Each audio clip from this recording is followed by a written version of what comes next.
Hey guys, what's up? Welcome back to another episode of Behind the Facade. I am your host, Gavin Gallagher. On this podcast, I explore the mental and emotional game playing out unconsciously in your mind and the mind of everyone else in the market. The key to success in this real estate game is mindset and learning to control your ego and emotions. So guys, episode 5, finally getting into my stride, finally finding my voice, so to speak. And on this week's episode, I am continuing with the theme of Covid-19, as it's really the only show in town at the moment. On today's podcast, I'm going to be covering the measures and mindset needed to reopen your business during Covid-19. And by that, I mean your resourcefulness and your response to this crisis. But before I do, I had a question from a listener who wanted me to go back into a little bit more detail on the opportunities that could present themselves in terms of real estate investment, particularly around the topic of warehousing. Now, this is something I covered last week, and if you recall, I went into some of the mindset stuff at the outset, but then I was talking about some of the subsectors that I believe will outperform others when as part of this whole crisis, and warehousing and logistics was definitely one. So my point essentially was that the world has changed, and parts of the retail sector have collapsed, and this was already happening due to the internet and in particular the likes of Amazon. But what COVID-19 has done is it's poured gasoline on the fire, and it is an accelerant like no other. And we have moved forward about 3 to 5 years in the last 2 months alone. And like the progress you would have seen over, say, 5 years has actually happened very, very quickly. And progress both in a negative and in a positive way. We've all moved to Zoom. None of us were using Zoom. Well, very few of us were using Zoom back in January, and suddenly it seems like the whole world is using it. So it's a different world, and we've got to adapt in that regard. Every retailer in the world now understands that they need a digital strategy to survive, and that means embracing logistics, storage, and distribution. And in simple terms, in my view, that means that warehouses are going to be heavily needed in the coming months and years.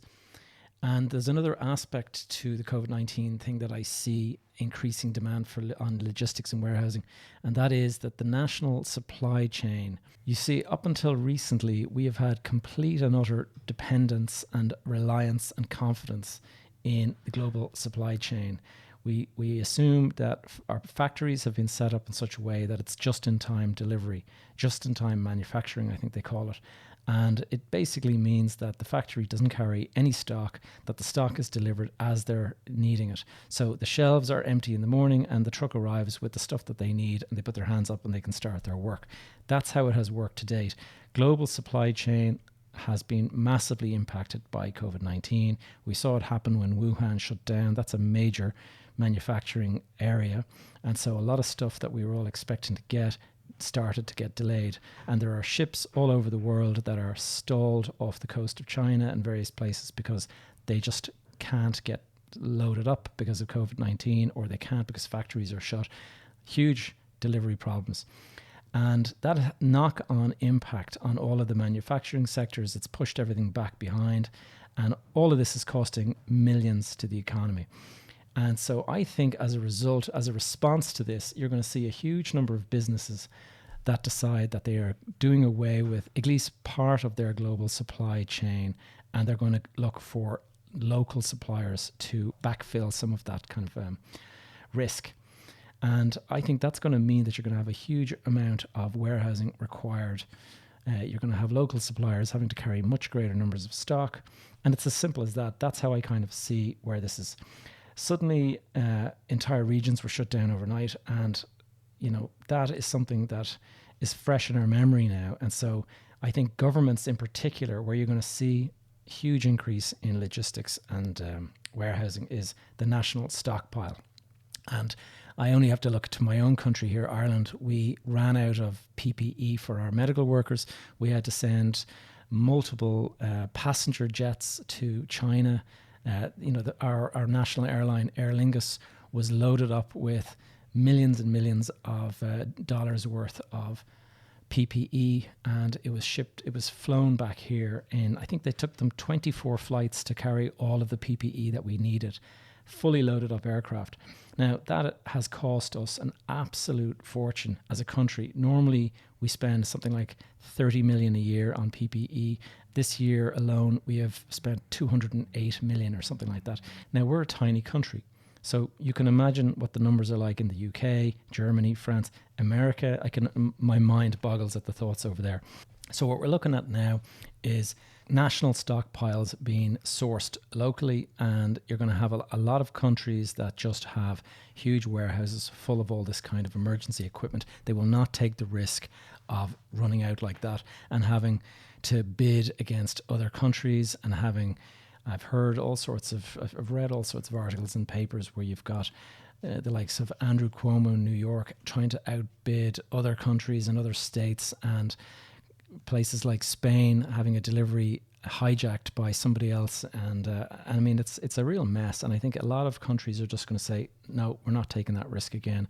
We are going to ensure that we have all of our stocks here in the country ready for use when we need it. And that's going to mean huge numbers of warehousing and logistics. So that's really where I was getting at, guys. I'm not sure, I'm no scientist, but I do think that seems to me like a pretty realistic proposition. All right, so getting into this week's episode, which incidentally is coming to you from a wet and windy East Point. I hope you don't hear the noise outside the window. The trees are blowing like crazy, so it's pretty noisy out there. And I've been in work since Monday. We reopened the park here on Monday, and it's now Friday. So my first 5 days back in the office, it has been a hectic week. We have very few people here, but the amount of information that I'm being requested, a lot of people are looking for our Covid-19 response plan, and they're looking for building management plans, and they're looking for operational protocols. There's just a ton of stuff, and it's all linked to liability and insurance and all of these kind of things. So 7 weeks of lockdown, back to a bit of a firestorm, and I have about an inch thick of a pile of paper with all of the different measures and protocols and stuff to get through. So I just decided that this was not work for me, and I hired in a couple of specialists to help me put together that work. The main reason we opened, by the way, was that the government has issued guidance that contractors and building sites could reopen. And we have 37 buildings here in the park in East Point, and at least 5 of them that I'm aware of have got fit-out projects going on inside. And therefore, we have 5 different contractor teams on the site working. And so we couldn't have them back in the park running around without having our own guys on hand to help and keep all of that under control. So finally back to work, and I have to say I'm kind of glad to get back to work. It's kind of nice to be in the office, but with that comes obviously a lot of responsibility around safety and health and things like that. Anyway, getting on to it, ask yourself who, not how. And I love that line, and I think it came from either Dan Sullivan or Peter Diamandis. But basically, if you want to supercharge your output in business, you need to get into the habit of asking who can do this for you instead of how can I do this work. And probably the best way to put it is, who is the most appropriate person to give the job to? Don't always assume this job is for you. You can outsource the work, and there are people out there who are specialists in this area. They do this day in, day out, and they know exactly what they're doing, and they'll knock something out very quickly, whereas you could spend 3 days trying to learn all this stuff. So there's just no point. You just bring in the specialists when you need it. And anyway, that's my rant over. So this week I wanted to talk about resourcefulness and the response to reopening your office or business inside this new COVID-19 reality we're all living through. Again, the world has changed, and it's completely unrecognizable today compared to just 6 months ago. The amount of changes and protocols that are now in place that just nobody had ever given any consideration to before. So it's a different world. Now, a lot of people have been devastated by this. They've lost jobs, they've lost businesses, and some people tragically have lost their lives. But what about those of us who are still standing, who are fortunate enough to be able to pick up the pieces and get started again?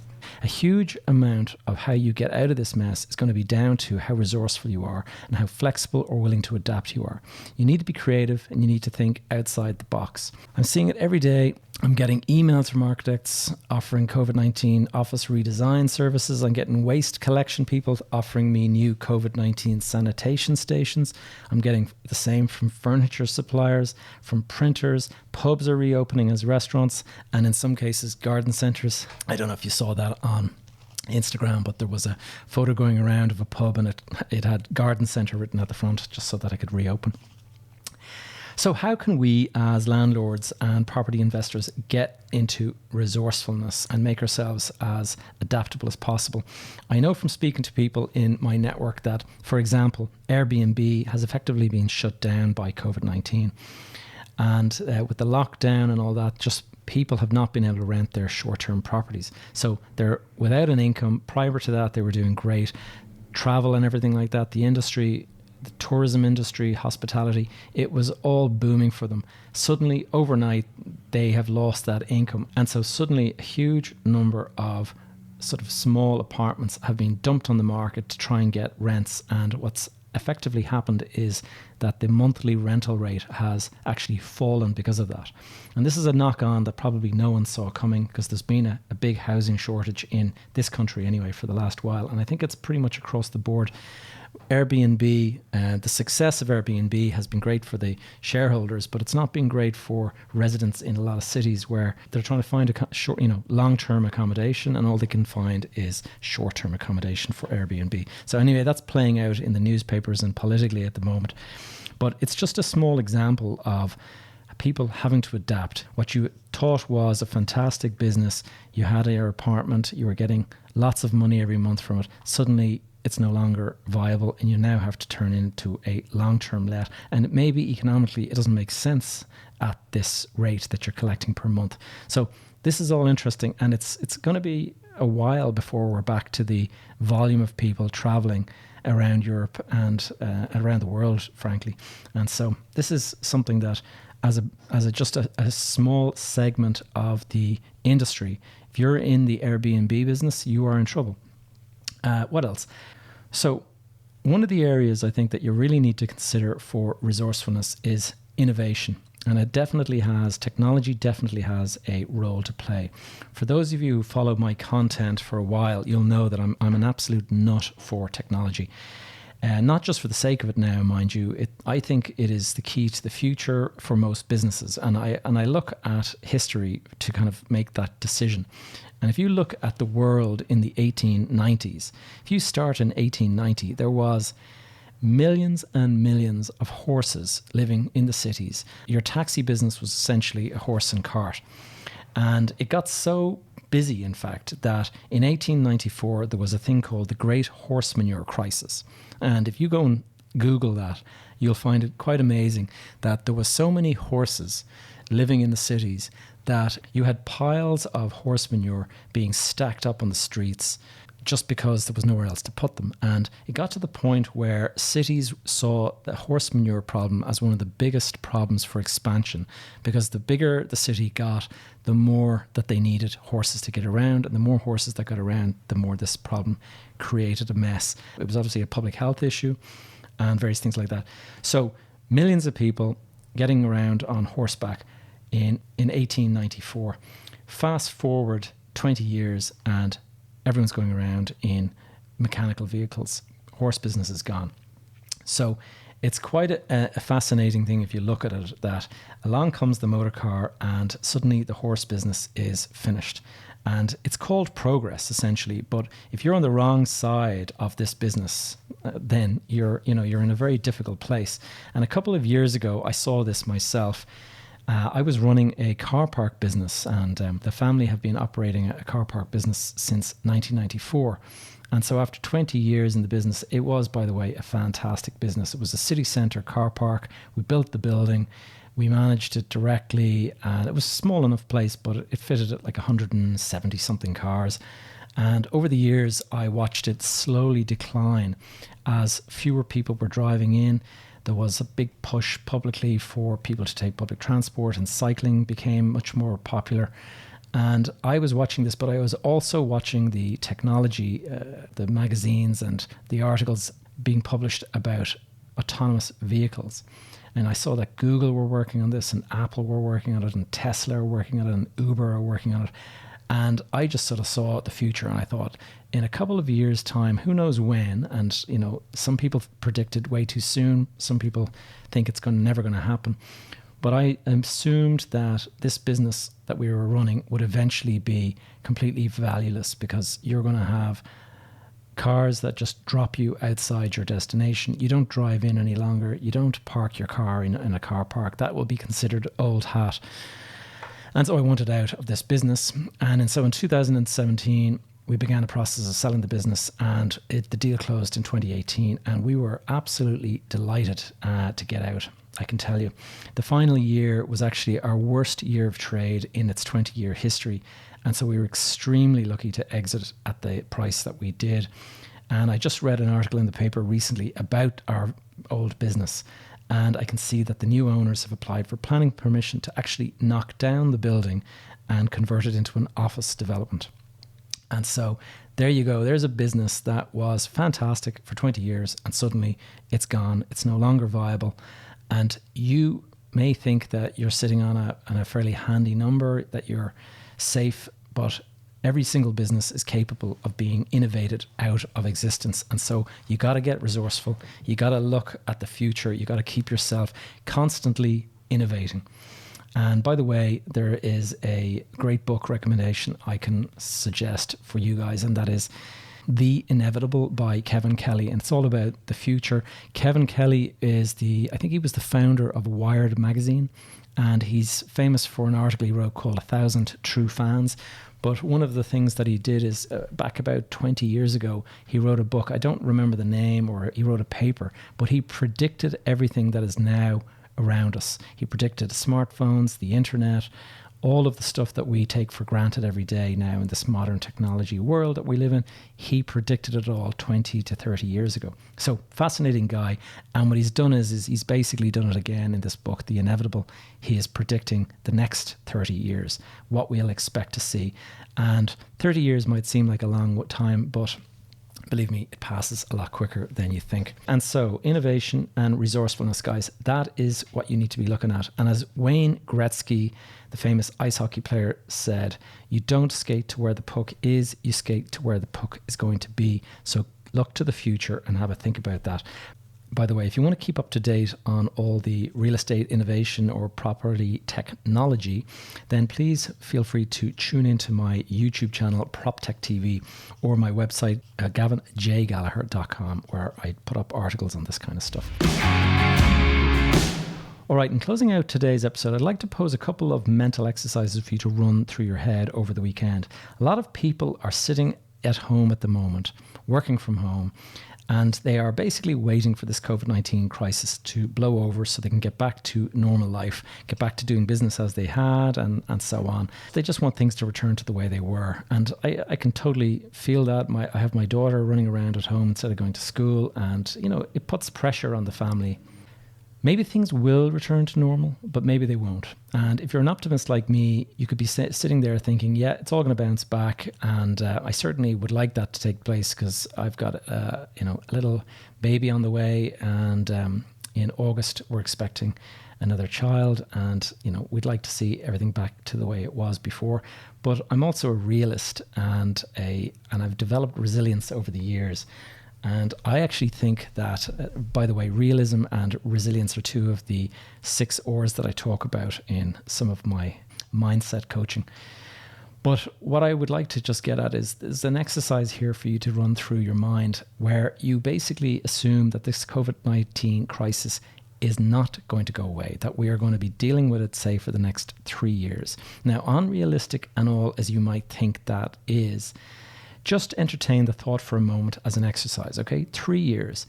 Now, I'd like you to get out a piece of paper, and I'd like you to write down your thoughts on the dangers or the threats to your business or to your situation, your financial or whatever, if this COVID-19 crisis is to continue for 3 more years, what does it mean for you and your family and your business and your team and all that kind of stuff? Just take a couple of minutes to write that down.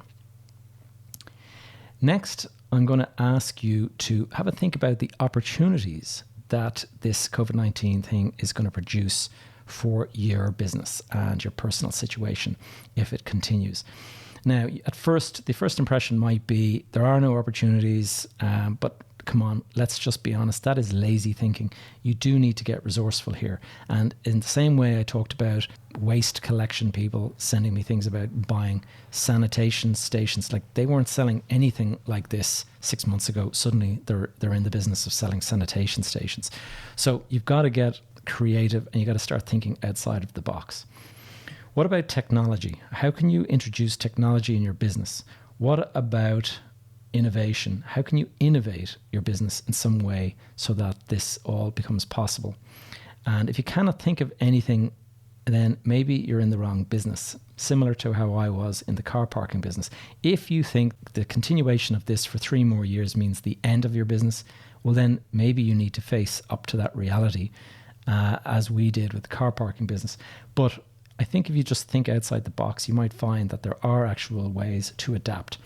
And there's actually somebody that I'm going to be interviewing in a future episode, a friend of mine called Sebastian Bates. And Sebastian has a martial arts academy in Dubai and the UK. And he has had all of his schools shut down by this COVID-19 crisis. And he has completely pivoted and adapted his business, and he's moved into an online model. And he's done that in the space of 2 or 3 weeks. And he's gone from having 0 income at the start of the crisis when all of his schools were closed down to, I can't remember exactly, but I think he's pulling in something like 10 or 15,000 a month now from online resources. So it's very, very interesting to watch people who are resourceful coming together and actually, just finding a way out of it. And that's something that I just would like you guys to reflect on for a moment. So take some time on this one. And remember, 3 more years of COVID-19. What does that mean in terms of opportunities for you and your business? Next, I want to ask you guys to think about your strengths. Where are you naturally talented? Where are the areas of your business that you really, really enjoy being in?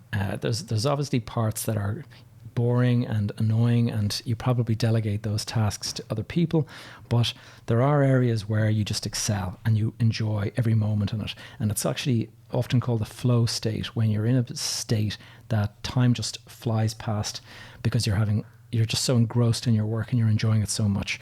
That's the state that I'm talking about. How often do you experience that in your normal job? And what is that specific task that you are doing when that happens? Now, that would be one of your strengths, I would suggest.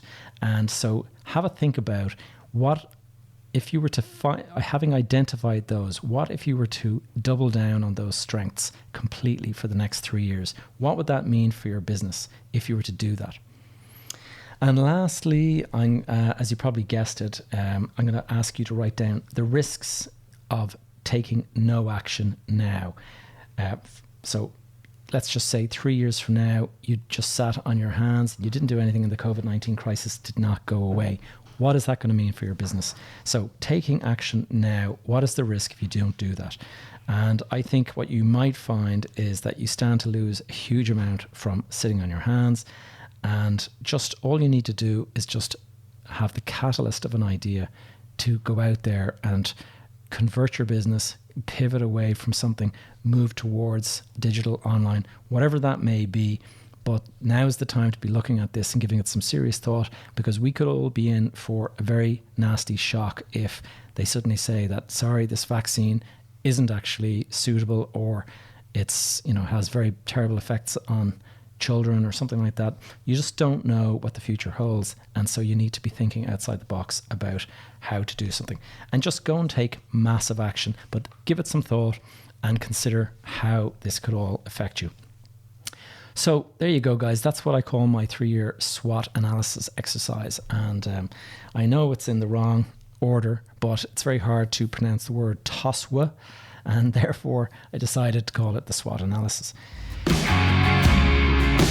All right, guys, thanks for listening today. I appreciate every one of you, and I hope you got some value from today's episode. If you did, please consider leaving me a review, or maybe give some thought to forwarding this podcast onto a friend that you think might enjoy it.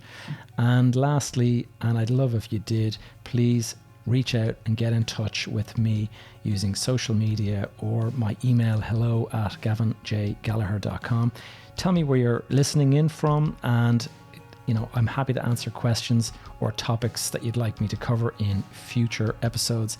And I'd like to give a quick shout out to the 2 new members of my mentoring program, Devin in Columbus, Ohio, and Dwight in California.